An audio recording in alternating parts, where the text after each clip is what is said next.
유용화, 한국외대 초빙교수, 김광덕, 한국일보 정치부장 앵커 김 동연 경제부총리의 삼성 방문을 놓고 재벌 개혁을 내세운 정부가 대기업에 투자를 구걸한다는 비판인데요. 김 부총리는 사실이 아니라고 했습니다.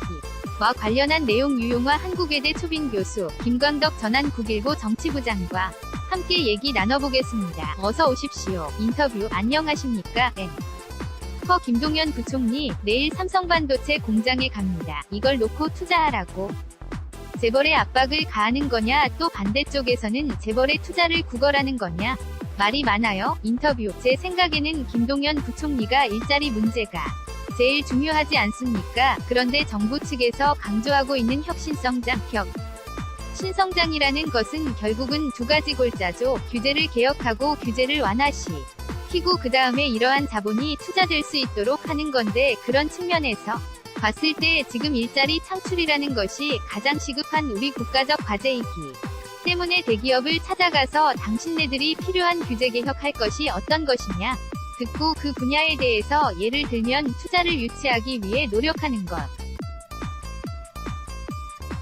당연히 이것은 한 국가의 경제를 책임지고 있는 부총리로서 저는 당연히 해야 되는 것 아니냐. 어떻게 보면 비즈니스적 측면도 없지 않아 있는 거예요.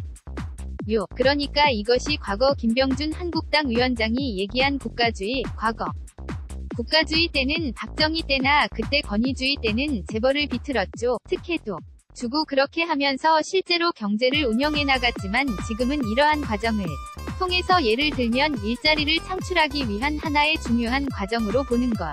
이 제가 보기에는 적절한 해석이라고 생각합니다. 앵커 김동연 부총리가 장문까지 내고 반박도 하고 그랬는데 사실 경제부총리가 이렇게 입장문까지 내는 것은 이례적인 일 아닙니까? 인터뷰, 경제부총리가 기자들 간담회를 갖고 가볍게 자기 의견을 내는 경우는 있습니다마는 입장문을 별도로 브리핑 자료를 내서 이렇게 해명하는 경우는 아주 이례적인 일입니다. 앵커지. 그래픽으로도 나가고 있습니다. 인터뷰, 그래서 그 내용은 왜 이런 내용이 나오게 됐냐 하면 본인이 내일 삼성 반도체 공장을 방문하면서 그동안 취지가 뭐냐 하면 혁신성장에 도움이 된다면 기업 규모와 관계없이 여러 시장과 대화를 할 거다. 이런 취지를 밝혀왔는데 그동안 여러 가지 알려진 바에 의하면 언론 보도 등으로 청와대 관계자가 이에 대해 어느 정도 우려를 전달했다는 거예요. 그래서 크게 두 가지인데 뭐냐 하면 내일 삼성이 투자 계획을 발표하게 되면 일종의 정부가 재벌의 팔을 비틀거나 구걸한 것처럼 오해될 수가 있다라고 이렇게 하면서 내일 삼성이 당장 투자 계획을 발표하지 않는 쪽으로 했으면 좋겠다라는 이러면서 뭔가 김동연 부총리의 행보에 대해서 약간 제동을 건 거죠. 그리고 또 이거는 대법원 판결을 앞두고 있거든요. 이재용 부회장이 그런 점도 염두에 둔 걸로 보입니다. 그런데 이거에 대해서 의도하지 않은 논란이 야기돼 유감이라면서 아까 같이 입장문을 냈는데 거기 내용에 보면 과거 방식으로 대기업의 위존에 투자나 고용을 늘리는 의도도 계획도 전혀 없다. 그런 식으로 밝히고 있는데 어떻든 김동연 부총리와 청와대 사이에 뭔가 일자리를 창출하고 투자를 늘리고 이런 목표는 같지만 방법과 여러 가지 이런 걸 듣고 약간 입장 차이. 이런 것들은 여전히 존재하는 것 같습니다. 앵커 문재인 정부 들어서 제가 잘 굴러가고 있다면 그렇게 큰 문제가 되지는 않을 텐데 지금 경제 상황이 좋지 않은 상황에서 인터뷰, 지금 그런 언론 보도가 나온 것인데요. 그 부분은 정리가 됐다고 보여져요. 그러니까 이번에 신임 윤종원 경제수석이 그런 부분을 정리했는데요. 그러니까 소득주 도성장이라는 것이 자칫 임금 부분에만 의존하는 것은 아니다라고 얘기했습니다. 그러니까 제가 조금 더 간단하게 부연 설명을 드리면 지금 문재인 정부에서 추구하는 경제정책은 크게 성장정책, 일자리 창출 정책은 두 가지입니다. 하나는 소득주도성장 정책이고요. 그리고 혁신성장 정책이거든요. 소득주도성장 정책이 라는 건 가처분 소득을 늘리는 겁니다. 그것은 거의 임금 부분도 있을 테고. 그 다음에 세액, 이번에 세제 개편안이 나오지 않았습니까? 세액공제를 한다든가 아니면 저소득층에게 세제 지원 혜택을 준다든가 이런 부분들을 통해서 이것이 이제 소비로 이어지고 생산과 투자로 이어지는데 이건 서클이기 때문에 시간이 걸리는 거예요. 그 다음에 일자리 창출이 이어지는 것인데 그 다음에 혁신성장이죠. 혁신성장이라는 것은 규제를 풀어주면 그 사이에서 돈이 들어와서 투자를 하면서 일자리 창출이 바로 이어지는 케이스입니다. 이 두 가지 정책을 병행해서 해나갔던 것이 현재 정부의 방침인 것이거든. 이러한 골자 속에서 예를 들면 지난번 인도 대통령이 방문했을 때도 이재용 부회장하고 깜짝 독대를 했다든가 상당히 상징적인 것이거든요. 삼성 하고 풀어낸다. 그런 것은 현 정부가 친시장적으로 친화적으로 나가겠다는 것을 재계에 알려주는 것입니다. 지금 김동연 부총리 같은 경우는 작년 1월부터 LG라든가 신세계, 현대자동차를 방문하지 않았습니까? 그러면서 이번에 삼성을 방문한 건데 결국 그것은 제가 말씀드린 혁신성장을 통한 자리 창출 부분에서 정부가 상당히 노력을 다한다 이런 걸로 보는 것이 는 정확한 것이 아닌가. 이걸 정치 논리라든가 다른 어떤 과거의 재벌과 권력 간의 딜이라든가 이런 식이라기보다도 현재의 경제 문제를 풀어내려고 하는 어떤 그런 부분으로 보는 것이 제가 보기에는 정확한 해석일 것 같아요. 앵커 그런데 사실 김 부총리가 대기업을 방문할 때마다 대규모 투자 계획이 발표되기는 했어요. 인터뷰. 그렇습니다. 그러니까 김동연 부총리가 기업을 방문하는 거는 저는 좋다고 생각하고요. 소통을 한다는 측면에서 아무리 재벌 개혁을 하지만 거기를 방문하는 거는 좋은데 최근에 방문한 곳이 LG, SK 그 다음에 현대자동차, 신세계 등 이런 데를 방문했어요. 그런데 할 때마다 그 직후에 그리고 전후에 투자 계획들이 발표가 됐는데 SK 같은 경우는 SK 하이닉스까지 포함한 건데 약 80조, 3년 동안 한 0조 원 정도를 투자하겠다. 이런 걸 발표했고 현대자동차는 5년 동안 23조 원을 투자하면서 4만 5천 명을 고용하겠다. 이런 걸 발표를 했고 그 다음에 LG 같은 경우는 19조 원 그 다음에 신세계는 한 9조 원 정도 발표했는데 그러면 이번 삼성은 얼마를 발표하느냐 이렇게 했는데 그 동안 알려진 걸로는 단순히 1년 만이 아니고 몇 년 사이를 하는 거니까 총 100조 가까운 정도의 투자 계획을 발표하지 않겠느냐 했는데 내일은 발표하지 않는 게 좋겠다는 의견이 나왔기 때문에 조금 시간이 지나서 어느 정도의 상당한 규모의 투자 계획이 나올 것으로 보입니다. 앵커 지금 말씀하신 대로 LG, SK, 신세계 쭉 이렇게 투자 계획을 발표를 했는데 왜 삼성만 논란이 될까요? 대법원 재판 때문에 그렇습니까? 인터뷰. 바로 그 점도 중요한 건데 제가 보기에는 두 가지입니다. 첫 번째는 뭐냐 하면 어떻든 우리나라의 재벌이라고 그럴까요? 대기업의 가장 매출 규모라든가 이런 걸로 볼 때 1위고 한국의 대표적인 기업이기 때문에 어떤 상징적인 이런 의미가 있는 거죠. 그래서 이게 또 자칫 재벌 개혁을 추진해야 된다는 게 이 정부의 과제인데 이런 것을 제대로 할 수 있겠느냐 하는 논란을 빚을 수 있는 측면이 하나 있고 또 하나는 어떻든 이재용 부회장이 올해 초에 집행유예로 해서 일단 풀려났습니다마는 현재 대법원 재판이 남아있기 때문에 그런 재판 중인데 이런 거의 논란의 소지가 있을 수 있지 않느냐 하는 여러 가지 고려한 것으로 보입니다. 앵커 문재인 정부 출범 이후의 경제정책을 놓고 잡음이 있는 건 이번이 처음이 아닙니다. 김동연 부총리도 좀 곤혹스러운 입장이기도 할 텐데 사실 경제부총리하고 청와대 참모들 불협화음이 조금씩 드러나고 있지 않습니까? 인터뷰. 김동연 부총리 는 아무래도 현장에서 뛰는 분이니까 시장경제 부분에 대한 영향력이라든가 시장경제에 대한 현실에 대한 부분들 이런 부분에 대한 생각을 많이 하고 있을 거예요. 반면에 지금 홍장표 수석이 자리를 옮겼습니다마는 경제수석에서 소득성장론에 대한 강하게 펼치지 않았습니까? 그것이 임금에 대한 인상을 통해서 성장이 이루어지고 순환이 된다라는 것이었는데 그런데 이제 최근에 와서는 청와대나 정부가 정리를 한 것이 제가 말씀드린 것처럼 혁신, 성장과 소득주도 성장 두 개가 같이 병행된다라는 측면으로 얘기를 한 거죠. 그러면서 일자리 창출을 만들어 나가야 된다. 현실적인 시장경제의 영향과 함께 고려한 정책으로 정리를 한 것이죠. 그런 측면에서 봤을 때 최근에 장하성 실장과 회동을 하는데 이 주간에 정례회동을 할 때 각 팀들이 같이 해서 하겠다 하면서 현실 경제와 기존의 문재인 정부에서 경제정책을 주장했던 그런 이론가들하고 시장 경제를 실제로 접하고 있는 부총리하고 현장에서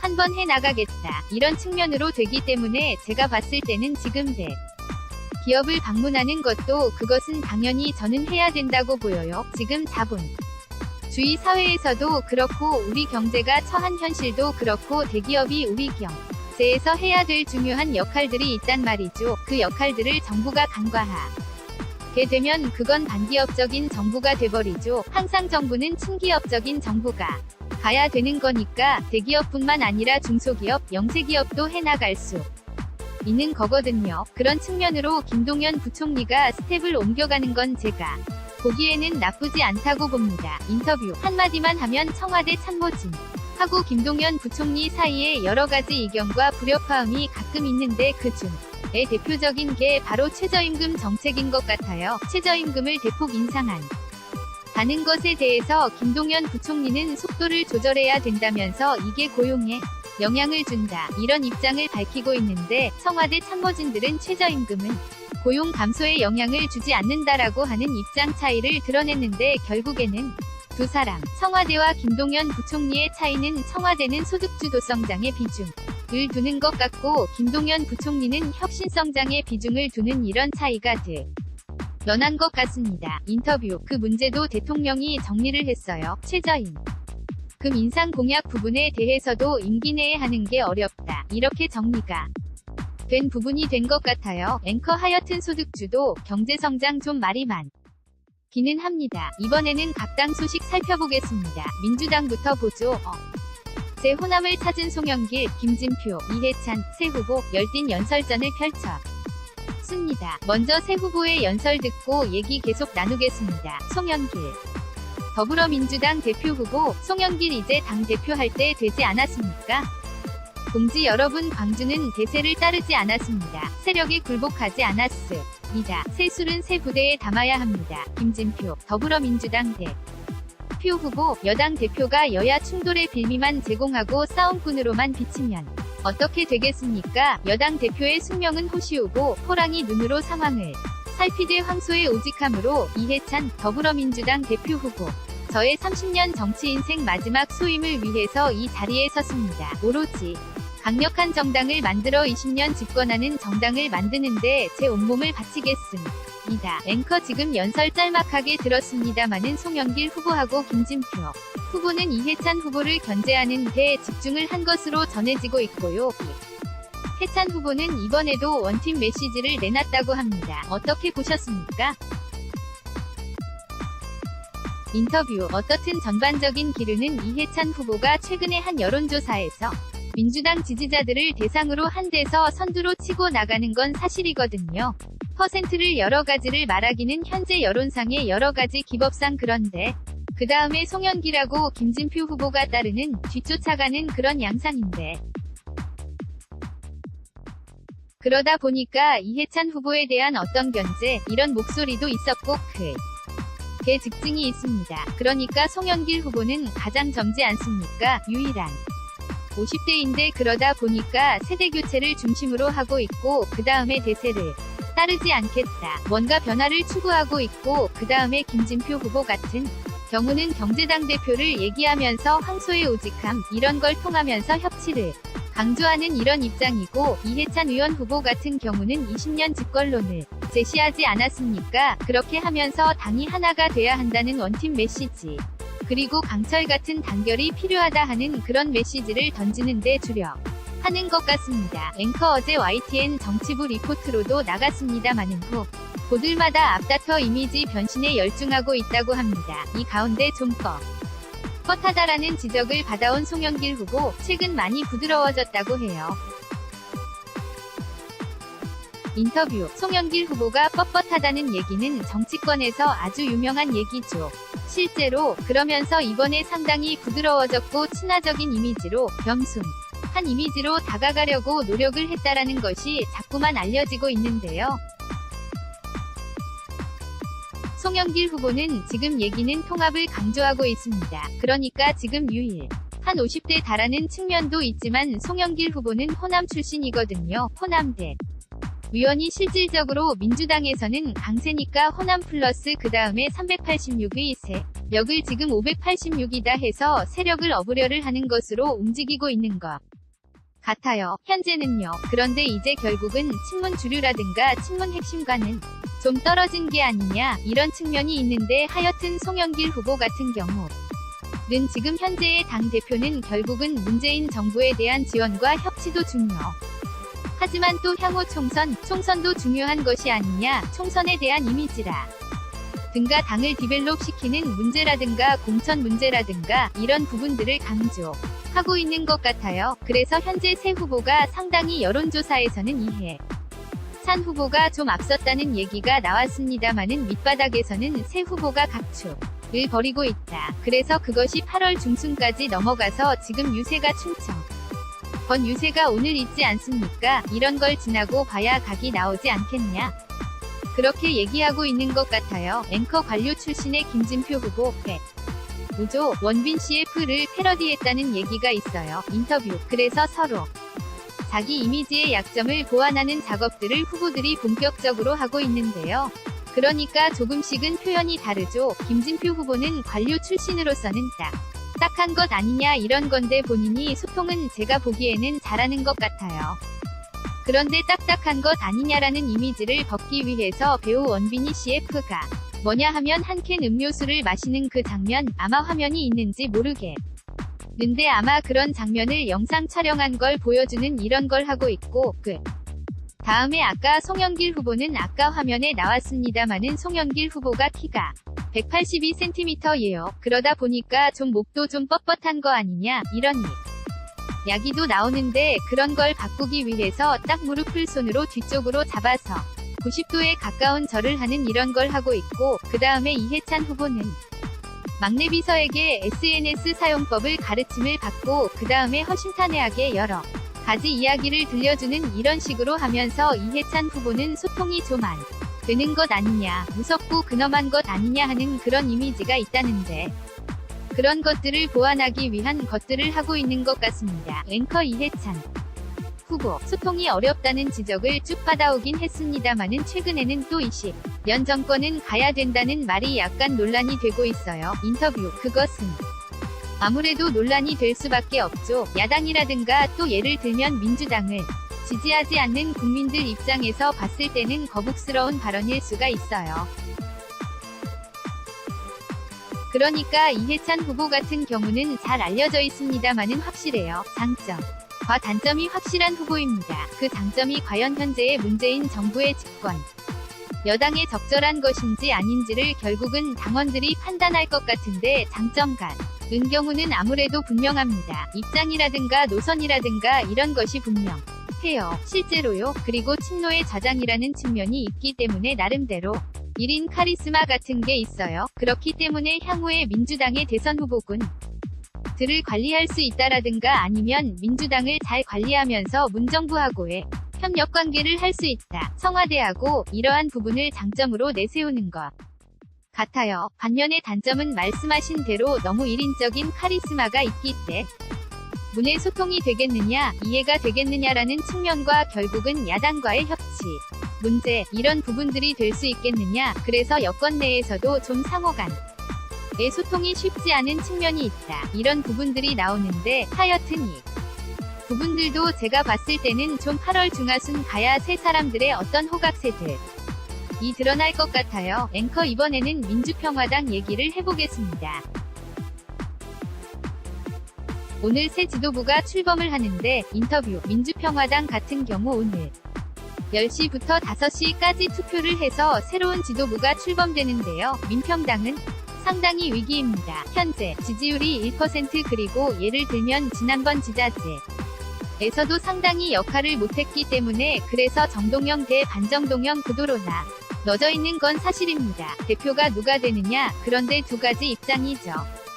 는 있었다고 봐요. 최경환 후보를 지원한 것을 보면 박지원 의원이 옆에 서 있었어요. 그런 것을 봤을 때는 특히 전남이고요. 정동영 후보는 전북이고 이런 차이가 있는 반면에 최경환 의원이라든가 박지원 의원 쪽에서는 현재의 민주당과 협치, 문재인 정부하고 협치를 상당히 강조하는 것 같고요. 그래서 연립정부 얘기도 나온단 말이죠. 반면에 정동영 후보 같은 경우는 자기 독자적으로 어떻게 민평당을 건설해 나갈 것이냐, 이런 부분의 방점이 찍혀 있는 것 같습니다. 그런 민평당의 가장 큰 고민은 뭐냐 하면 현재 민주당과 문재인 대통령과 지지세가 겹친다는 거예요. 겹치는데 지지율은 저하된다는 거죠. 그렇기 때문에 결국은 호남 지역주의 정당인데 호남에 있는 유권자들이 오히려 민주당과 문재인 대통령을 지지하고 있기 때문에 이런 부분들을 어떻게 극복하면서 차별화해 나갈 거냐, 아니면 완전히 합류할 거이냐. 결국 총선이 이제 1년 9개월 정도 남아있는데 이 부분에 대한 중요한 과제를 출범하는 지도부가 해결할 수밖에 없는 난제에 얽혀 있다라고 볼 수밖에 없습니다. 앵커 지금 말씀하셨지만 당 지붕을 누가 잡든지 간에 과연 민주평화당 지지율을 어떻게 끌어올리느냐가 핵심이에요. 인터뷰.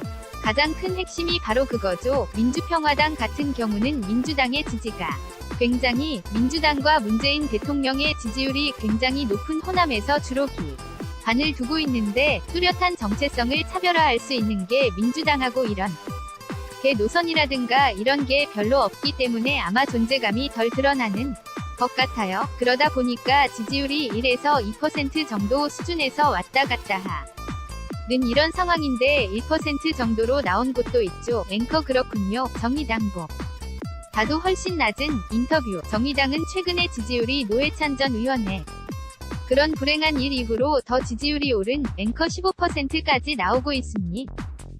인터뷰. 그렇습니다. 그런데 지지율을 끌어올리는 과제가 있고 음에 또 하나의 당내 진로를 놓고는 과연 여당과의 연정이라든가 협치 쪽으로 하느냐. 그렇지만 독자적으로 여당과 손잡는 것보다는 독자적으로 가느냐, 이걸 어떻게 해결하느냐 하는 이런 숙제를 아는 것 같습니다. 앵커. 어떻습니까? 누가 당 대표에 가장 유력하다고 보십니까? 인터뷰. 지금 현재는 6명이 후보 중에서 현역 의원 3사람이 3파전으로 치열하게 붙고 있다는데, 제가 일반적으로 볼 때는 대선 주자로도 나왔던 후보로까지 출마했던 정동영 후보가 제일 유리한 거 아니냐라는 지적도 있습니다마는 아까 말씀드린 대로 최경환 의원은 전남 광주에서 나온 유일한 후보고 유성엽 후보 같은 정동영 의원이랑 전북이 겹치거든요. 그렇기 때문에 최경환, 유성엽 의원도 굉장히 추격하고 있어서 더 열어봐야 되겠죠. 앵커. 민주평화당. 사실 당내 분란을 수습하는 게 가장 새 지도자의 과제가 될 텐데, 그 부분은 어떻게 보십니까? 인터뷰. 그러니까 가장 큰 과제는 제가 아까 말씀드린 것처럼 현재 민주당하고 중첩되는 지지 관계를 어떻게 회복할 거냐 라는 문제가 있습니다. 지난 총선에서는 이제 사실상 국민의당이죠. 국민의당하고 민주당하고 갈라지면서 지지 기반이 확대됐죠. 현재 여권이. 그러면서 국회의원들이 상당히 호남에서 당선될 수 있었는데, 이것이 안철수 전 대표하고의 분당 이후에 민평당의 위치가 굉장히 좁아져 있기 때문에 과연 이걸 어떻게 회복할 것이냐, 어떤 차별성을 가지고 갈 거냐, 아니면 진짜요 권하고 협력해서 연립정부라든가 이런 형태로 진행할 거냐, 고단위의 정치력이 필요한 문제이기 때문에 상당히 난제에 봉착해 있는 건 사실인 것 같습니다. 앵커. 바른미래당 상황도 보겠습니다. 9월 2일에 전당대회가 열리는 데요. 손학규 전 상임선거대책위원장이 당권 도전 의사를 밝혔습니다. 이렇게 당권 도전을 결심하게 된 배경은 어떻게 봐야 될까요? 인터뷰. 도전을 결심하게 된 건 여러 가지가 겹쳤겠죠. 본인이 뭔가 역할을 해보고 싶은 마음이라는 게 있는 거고요. 그 다음에 또 하나는 당내에 여러 가지요. 구들이 있다는데, 출마에 대한 요구. 왜냐하면 당의 사실상의 양대주주인 안철수 전 대표와 유승민 전 대표가 지금 현재 출마하지 않은 상황이거든요. 그렇기 때문에 뭔가 당의 존재감을 위해서는 뭔가 당의 어른, 뭔가 유명한 사람이 나와야 되는 것 아니냐라고 하는 그런 요구가 있는 건데, 특히 지금 알려지기로는 안철수 전 대표가 손학규 후보를 뒤에서 혹시 지원하는 거 아니냐라는 얘기가 나오고 있습니다. 그래서 그 측면에서 관심이 있고, 그 다음에 현재 손학규 선거대책위원장 외에도 7에서 8명 정도가 후보로 거론되고 있거든요. 그런데 이제 역시 여러가지 중량감 차이로 인해서 학규 전 대표가 실제로 출마를 하게 되면 손학규 전 선거대책위원장이 굉장히 유리한 거 아니냐라는 얘기가 나오고 있는데, 여기서 또 하나 주목해서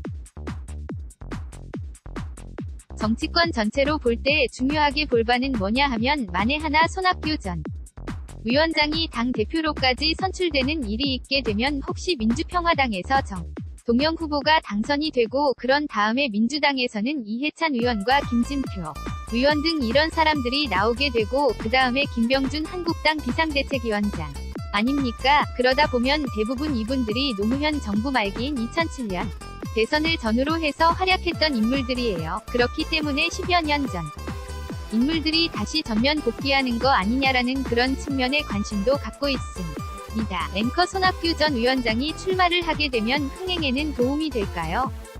인터뷰. 사실상 바른미래당에서 지금 안철수와 유승민 의원이 사실상 뒤로 물러선 과정에서 바른미래당이 내놓을 만한 정치인이 마땅히 보이지 않아요. 그렇기 때문에 아마 손학규 추대론이 나오는 것이고, 안철수 측에서도 추천한다 이런 얘기가 나오는 것 같은데요. 그러나 누가 되든지 간에 바른미래당의 대표가 한 달 정도 남았습니다. 9월 2일 날인가 전당대회가 있는데, 결국은 바른미래당의 스탠스, 민평당도 마찬가지 케이스입니다. 스탠스를 어떻게 가져갈 것이고, 어떻게 정치적 입지를 확보해 나갈 것이냐, 향후 차기 총선과도 관련 있고요. 특히 현재의 문재인 정부와의 관계를 어떻게 설정할 것이냐 하는 문제, 특히 손학규 후보 같은 경우에는 중도 정당을 많이 얘기하고 있단 말이에요.